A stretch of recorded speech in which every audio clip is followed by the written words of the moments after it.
চেষ্টা করো।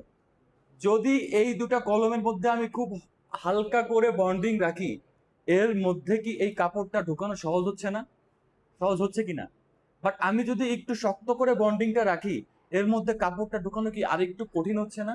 আমি যদি আরো বন্ডিংটা শক্ত করে রাখি, এর মধ্যে কাপড়টা ঢুকানো কি অসম্ভব হয়ে পড়তেছে না? তার মানে যত বেশি ইলেকট্রন বাড়তেছে তত কি বন্ডিং বাড়তেছে, আর বন্ডিং যত বাড়তেছে সেখানে একটা ইলেকট্রন রাখার ক্ষমতাও আমরা, মানে শক্তিও কি বেশি লাগতেছে। আচ্ছা, আয়নীকরণ শক্তি আসলে কি ছিল? যে তুমি, আমি যদি বাংলায় বলি, যে একটা পর্যায়ে বাম থেকে ডানে গেলে ইলেকট্রন বাড়তেছে, কক্ষপথ সেম থাকতেছে।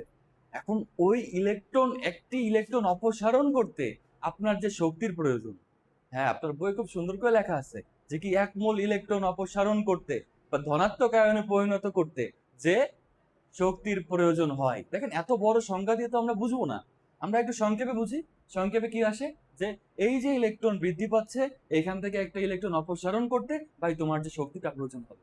তার মানে কি? তার মানে এই সোডিয়ামের একটা ইলেকট্রন সরাইতে আমার কতটুকু শক্তির প্রয়োজন হচ্ছে, ম্যাগনেসিয়ামের কতটুকু প্রয়োজন হচ্ছে, অ্যালুমিনিয়ামের কতটুকু প্রয়োজন হচ্ছে। এখন প্রশ্ন হচ্ছে, আমি যদি বাম থেকে ডানে যাই, তাহলে এই ইলেকট্রন সরাইতে আমার বেশি কষ্ট হচ্ছে নাকি কম কষ্ট হচ্ছে?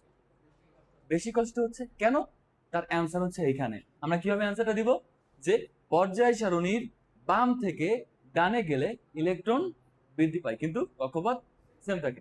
যেহেতু ইলেকট্রন বৃদ্ধি পায় এবং কক্ষপথ সেম থাকে, সেহেতু নিউক্লিয়াস কর্তৃক ওই ইলেকট্রনের আকর্ষণ বৃদ্ধি পায়। এবার আপনি এটা লিখতে পারেন, অথবা আপনি ডিরেক্ট লিখতে পারেন, সেহেতু এখান থেকে, যেহেতু বৃদ্ধি পায়, সেহেতু এখান থেকে একটি ইলেকট্রন অপসারণ করতে অধিক বা বেশি শক্তির প্রয়োজন। তাই পর্যায় সারণীর বাম থেকে ডানে গেলে আয়নীকরণ শক্তির মান বৃদ্ধি পায়। গ্রুপে যখন আমরা দেখি, তখন কি দেখি? যে ইলেকট্রন সেম থাকে, কক্ষপথ বৃদ্ধি পায়। ভাই, কক্ষপথ বৃদ্ধি পাওয়া মানে কি? দূরত্ব বেড়ে যায়। দূরত্ব যদি বেড়ে যায়, আকর্ষণ কমে যাওয়া। আর আকর্ষণ যদি কমে যায়, এখান থেকে একটা ইলেকট্রন সরাইতে কম কষ্ট হবে না?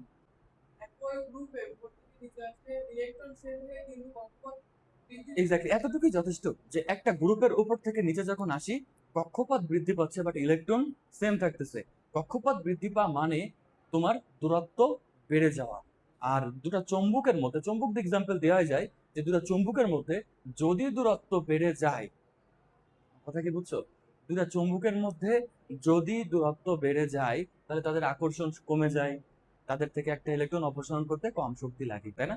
এই ইলেকট্রন আসক্তিতে এই যে সংজ্ঞাটা আমরা পড়লাম, এই সংজ্ঞায় দুইটা শব্দ আমাদের একটু চিনতে হবে।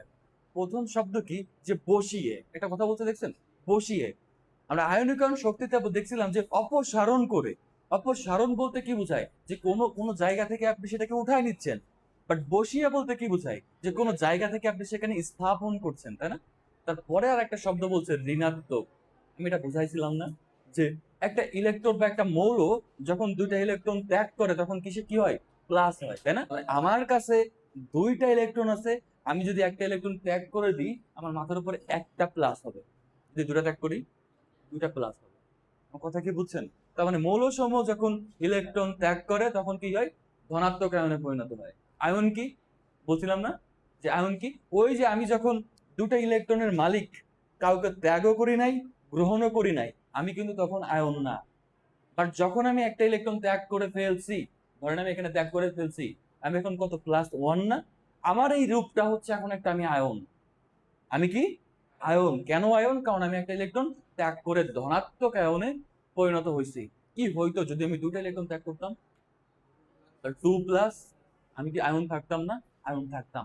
ঠিক সেম ভাবে ধরেন আমি একটা মৌল, কোনো কিছু গ্রহণও করি নাই, ত্যাগও করি নাই, বাট আমি এখন একটা ইলেকট্রন গ্রহণ করলাম। একটা ইলেকট্রন গ্রহণ করলে, ত্যাগ করলে যদি প্লাস হয়, গ্রহণ করলে কি হবে? মাইনাস হবে। তাহলে কি আমি এখন -1 আমি যখন 1 হব, তখন আমি কি আয়ন হব না? আমি, আমার গ্রুপটাকে এখন কি? আয়ন। আমি যদি দুইটা ইলেকট্রন গ্রহণ করি, তাহলে কি হবে? দুইটা। একটু খেয়াল করেন তো, আপনি যে সংজ্ঞাটা পড়ছেন, ওই সংজ্ঞায় কি বলছে? যে একটা ইলেকট্রন বাইরে থেকে এনে আপনাকে বসাইতে হবে, তাই না? ধরেন আমি একটা মৌল, এই মৌলে আপনি একটা ইলেকট্রন বাইরে থেকে এনে বসাচ্ছেন। আপনি বসাচ্ছেন মানে কি? আমি গ্রহণ করতেছি। আর আমি গ্রহণ করতেছি মানে কি? আমি ঋণাত্মক হব আর আয়ন হব। তাহলে ওইখানে যে শব্দটা উচ্চারণ করা হয়েছে, যে একটি ইলেকট্রন বসিয়ে ঋণাত্মক আয়নে পরিণত হওয়া, এটা কি বুঝছেন?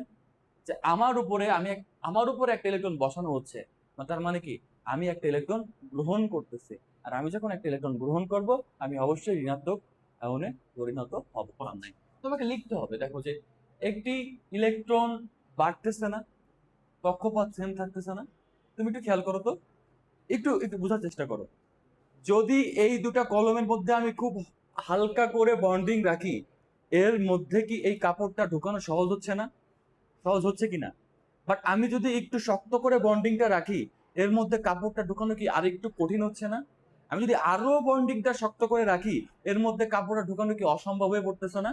তার মানে যত বেশি ইলেকট্রন বাড়তেছে তত কি বন্ডিং বাড়তেছে, আর বন্ডিং যত বাড়তেছে সেখানে একটা ইলেকট্রন রাখার ক্ষমতাও আমরা, মানে শক্তিও কি বেশি লাগতেছে।